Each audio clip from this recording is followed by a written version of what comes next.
Man. The funny thing is, like, my prediction was kind of right when you think about it. I said it's going to be hard for any team to score over 30, and no one scored over 30. So, like, I'm kind of right, so I should feel good about that, right? No, I'm an Ohio State fan. I told y'all this. So I'm sad right now. I don't know how to feel. I've never experienced this before. Like, in my lifetime, we ain't lose to Michigan before 2021. Now it's three back to back to back. Back to back to back. Like I don't know how to feel about that. I don't know how to accept it. And I feel like this one feels worse because we should have won this game. Like, this is not me dogging on Michigan or nothing, but the chances were there. This Ohio State defense is really, really, really good. And I feel like you just look at the final score and you see 30 points, you're going to be like, what do you mean by that? But this defense gave this offense ample chances to get something together. And at times they did.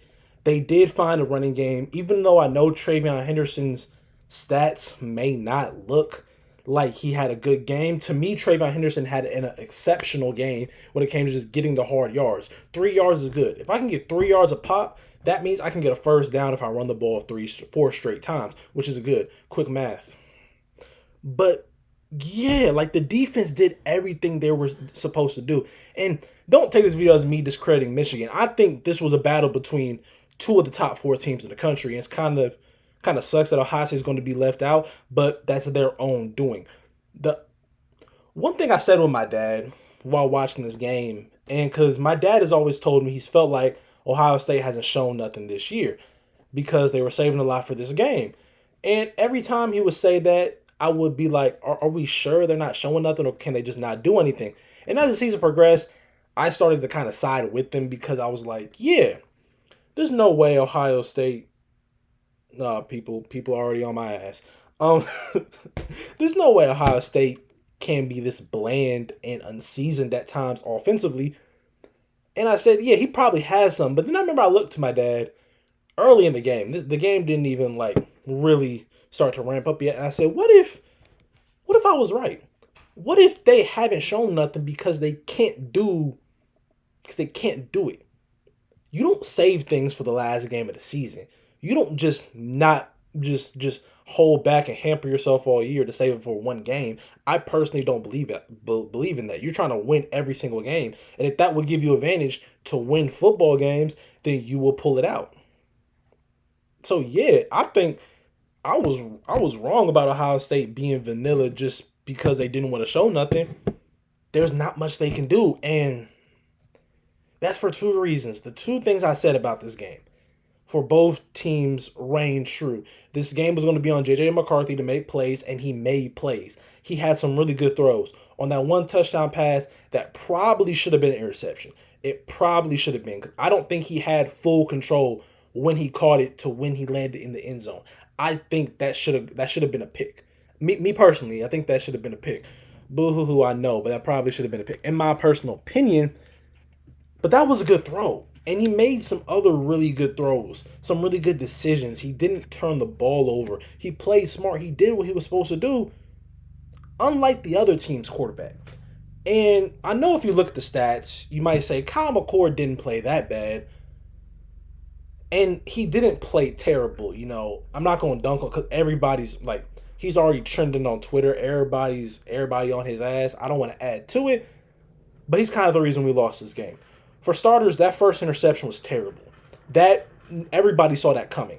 The corner was playing inside leverage on Marvin Harrison. You naturally should go to the other read. I know Marvin Harrison is legitimately the best player in the country, and you want to give him a shot every time he's out there, but not on that play because it was played perfectly. That's a hard play for Marvin Harrison to make, genuinely, because the dude's playing inside and you throw the ball inside, so he literally has to fight over him just to get the ball. You got to go somewhere else. The one thing I thought Ohio State and both teams could not do in this game is turn the ball over. The best thing you could do for your defense is to continue to snap the ball and end every drive with a kick, not a turnover. And when you do that pick, Michigan got it inside the 10-yard line, and they scored a touchdown off that, when before that, their first, I think, 2 or 3 drives, they didn't get a first down, I don't think, or really move the ball substantially at all. I said that word terribly. So that pick gave them 7 points. I personally believe if, let's say you don't throw that pick, you just end up punting. 3 and out, punting again. I don't think they score a touchdown. Maybe they scored 3 points, and now you're looking at them, instead of having 30, they would have 26, 27, and then you don't have to press for the touchdown at the end. And then there was a multitude of plays where he can't throw with pressure in his face. And some of that does go to the offensive line because they weren't giving him the time needed. But that's expected. Sometimes you have to make a play. Sometimes you have to use your feet. And I don't mean run. I mean get yourself out of trouble. And there were also times there was running lanes there.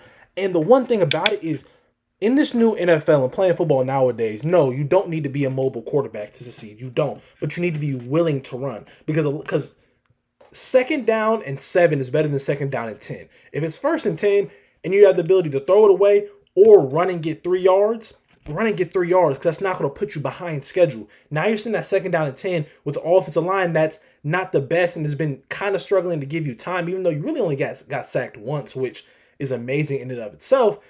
And you've been running the ball, so you don't want to get behind the chains or behind the sticks or, behind schedule. And that's what they were doing at times. And like, he was forcing things. And going back to that last pick, that was, you throw up that ball anywhere else, that's most likely not a pick. He was forcing that into damn near triple coverage. And I did saw a tweet from Shannon Sharp saying that Marvin Harrison got to make a play on that ball and bat that away or do something. And yes, that is true, but I wholeheartedly don't think he was expecting to get the ball. That's something you just throw away. And then it's easy to blame on the offensive, blame on McCord, given how he played and given how, you just need a game changer at that position. But also, I put a little bit on Ryan Day, and I didn't come up with this on my own. My dad said it too. You have to scheme people open, and you have to find a way to get Marvin Harrison more touches. Marvin Harrison should have got 10 to 13, damn near 15 touches in this game. It's the biggest game of the season. Give the ball to your best player. And not saying you can't give the ball to Travion Henderson. Chip Tatum had a good game. Emeka Ibuka had a pretty good game. Julian Fleming had a really good game. He had that one really good catch on the sideline where he snagged it off the turf. And then that other catch, which they called a fumble, they caught a catch and then a fumble. That was a good play. He just got to hold on to that ball. You can't leave it up to chance, especially when you're at Michigan. You got to scheme people open. You need to move Marvin Harrison around, motion him around, get him out the backfield. You can't double him outside the backfield. Be creative. And I know maybe part of him's like, I got to simplify this down for my quarterback. And yes, I understand it, but at the same time, you got to try something. You got to find ways to get your playmakers the ball a lot. Marvin Harrison, even though he had over 100 yards and even though he had a touchdown, it felt like his impact wasn't as impactful as it should have been. He should have got the ball a lot more, at least targets or at least efforts to get him the ball. And also, there were some missed calls. I mean, especially early in the game on holdings, where it's like we should have at least got to J.J. McCarthy and maybe rushed his timing up a little bit at the very least. At the best case scenario, sack him and turnover maybe. But there was missed flags. And now this game leaves you with questions. What's Ryan Day's future at Ohio State? I know it's very soon to say that, but you lost to Michigan three straight times. I can't remember the last coach to do that. And I know that your 7 losses, only 3 of them are in the Big Ten, but they're all to Michigan. That's not good. You are not in the Big Ten championship game yet again, and that is the standard at Ohio State. And the Big Ten is about to get way tougher. Oregon, Washington, USC, UCLA. You're going to have more people that can challenge you. And I know that's not really scary, but that's just what could happen. And also, what if he decides to leave? I mean, I said it before the game to my dad. Texas A&M was definitely rooting for Michigan to win because now it's a possibility that the seat starts to simmer on Ryan Day and he may feel uncomfortable and maybe you're able to get him. And that would be a huge gift for Texas A&M because, in all honesty, I don't think they make the college football playoff. Even though out of both these teams, I felt like if Ohio State lose, they would have the best chance to make it with that one loss. But college football is too deep. You have teams like Oregon with one loss playing in a conference championship game. And I don't want to really talk about conference championship games because I will give my predictions this week. But how I think is going to shape out, I don't know if Ohio State can make it in with this loss. And that means it's the last time seeing Marvin Harrison play in Ohio State uniform, playing a college football game. Last time seeing a guy maybe like Travion Henderson. I know JT, Mike Hall in the middle. You're gonna Denzel Burke. And they never beat Michigan. This senior class, a good portion of them has never beat them. Because think about it. Before 2021 was 2020, the COVID year. We didn't play Michigan. Then we lost to them. Then we lost again. Then we lost this one. And it's like they never beat Michigan. And I don't know how to feel because I honestly am a spoiled and I am a spoiled Ohio State fan. Honestly, because like I've never really experienced loss to Michigan before 2021. I'm used to us beating up on them. I'm not used to this happening. So maybe I'm a little bit spoiled. And maybe I'm also spoiled by quarterback play. Because I'm used to having quarterbacks that can make plays, that can be playmakers, that can win you a game. Kyle McCord is a quarterback you can win with, but you're not going to win because of him. And that just is what it is. He ain't gonna be allowed back in Columbus, man. He already trending on Twitter. That's why I do low key feel bad for him. Cause I know the hate train is gonna be crazy. It's gonna be. They're gonna be talking about him crazy. I, worry about him and his mental health genuinely as a person because I wish that on nobody. But dang, man, you could have played better. And what's gonna happen with the quarterback position next year? Cause I know Ryan Day's like, if we had someone like CJ Stroud, we win this game. Do you win this game with Quinn Ewers if he stays? I personally think you do. Like, who is Air Nolan? Nolan? I don't know how to say the kid. The kid I can call. He's younger than. This is getting crazy. He is younger than me, but he's a 4-star, 5-star out of Georgia lefty, pretty mobile coming in out of Langston Hughes High School down there in Atlanta. Is the job going to be for him? Is Archie Manning going to enter the transfer portal and we throw $1 million+ in his face and hope he comes here? Because I saw what he did against Texas Tech. I like how he move around out there. I like it. Look, I saw Manning and I didn't think he could move, but then you forget that his dad used to be out there running. Now his uncles or dad, I don't know who his father is, but Eli and Peyton, they ain't run. Eli was mobile. I'll give him that. He did make a lot of plays with his feet that may not have translated to rush yards, but it got him out of sacks. But yeah, I don't. Damn, we really lost that game. Like it hasn't really sunk in. Like it's about to be radio silence because my phone's getting blown up. They on my ass. Like I didn't guarantee a win, but I did predict a win. And this is crushing. And I think this may be the worst out of all the losses because you should have won this game. The other two games, 2021, that was their year, I feel like.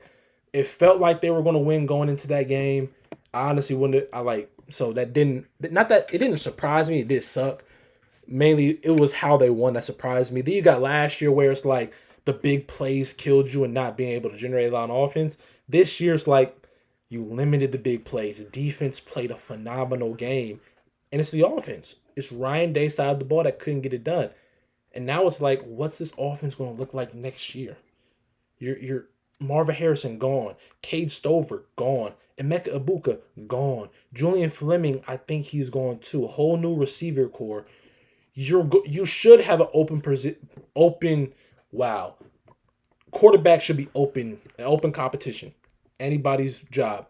And I'm gonna say this, and don't take this the wrong way, but I'm tired of white quarterbacks, man. Ohio State need to get back to black quarterbacks because last time I checked, this ain't happened to a black quarterback. Also, this is the first time I ever had a white quarterback start for Ohio State. But yeah, hope you enjoy my little rambling session. I'm gonna have more coherent thoughts on Ohio State as a whole when the offseason really happens because yeah, I mean, they're going to play in the bowl game. They're probably going to, I think the Rose Bowl's in the playoff. If not, that's probably where I see them landing. And yeah, but hope you enjoyed my little spiel. Wasn't as emotional as I thought it would be. It's just me talking about the game. But damn, man, this was it, and you didn't have, and the quarterback couldn't do it. You had the best receiver I've ever seen with my own two eyes. The best college football receiver I've ever seen. The best draft prospect. I know people saying, what about Jamar Chase? I think he's a better draft prospect than Jamar Chase wholeheartedly, because they were saying Jamar Chase didn't play his junior year and he was still a top 5 pick. If Marvin Harrison didn't play this year, he would have still been a top 5 pick. What's the argument? All in all, I miss CJ Stroud.